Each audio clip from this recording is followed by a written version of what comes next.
or die.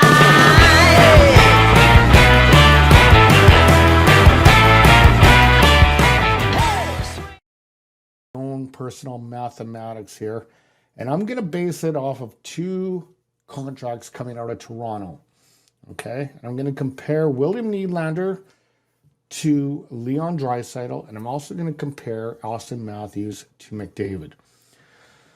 Okay, so recently William Nylander signed a contract with the Toronto Maple Leafs. This is the highest paying contract through the length of its term, the highest amount of money, not necessarily per year. Austin Matthews is making 13, what is he making? 13,250,000. So he makes more per year. But throughout the length, because Austin Matthews signed only a bridge deal, throughout the length of the deal, William Nylander is the highest paid Toronto Maple Leaf in the history of the Toronto Maple Leafs. He is going to be getting, starting next year, $11.5 million, and this is going to last until the 2031-2032 season. Now, what I did is I used Excel to kind of give the point percentage breakdown of and compare him to Leon Draisaitl. So last year, William Nylander got 87 points.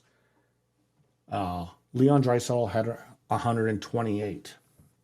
So Leon Draisaitl's point percentage, now keep in mind 100% is dead even. So if Leon Draisaitl had 87 and William had 87, that's 100%.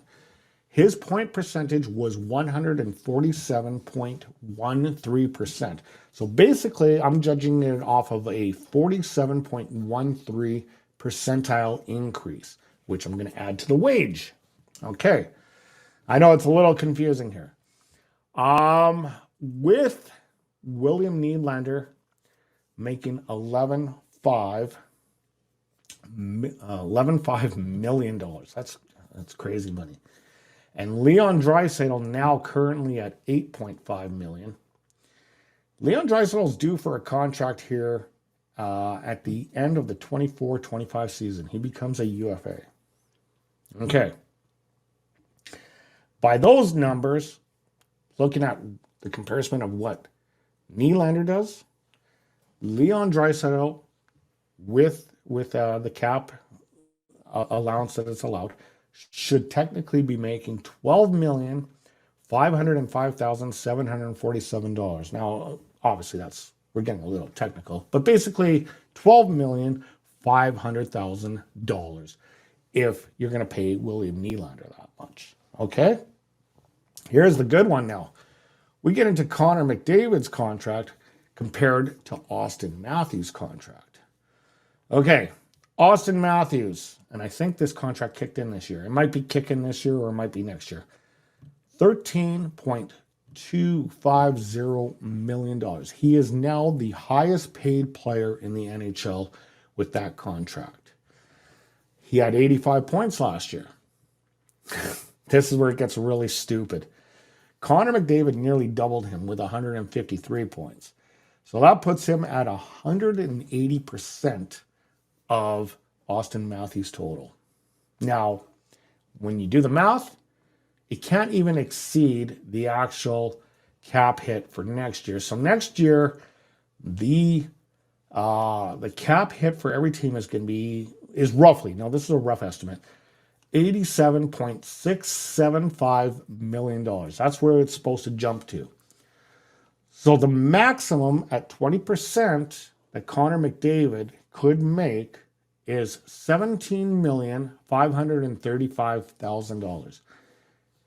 However, based off of what Austin Matthews is doing and the point production that McDavid did last year, McDavid should honestly be earning $22,500,000 with 180% production compared to Austin Matthews.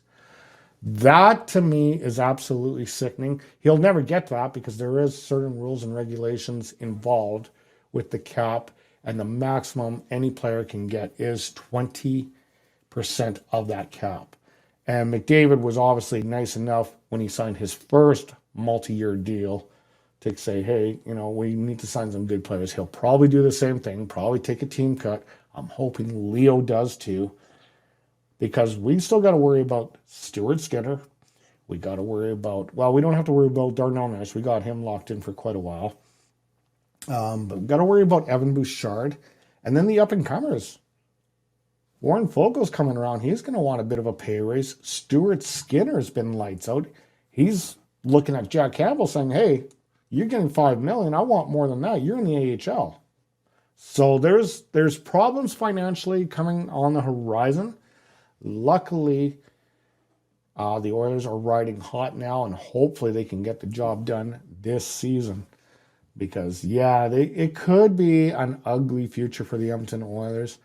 And I'm hoping I'm not being too worried about the future, but it could be bad. Hey guys, it's Gene here. If you like the content you just witnessed on this channel, be sure to hit that like, share, and subscribe button. I may be an old timer, but I've been through the trenches of the Edmonton Oilers since their inception back in 1979. I witnessed the glory years, went through the decade of darkness, and now the McDavid era. And if you're just an NHL fan, join Sammy and myself every second week on NHL Aftermath. Chime in, we'll answer your questions.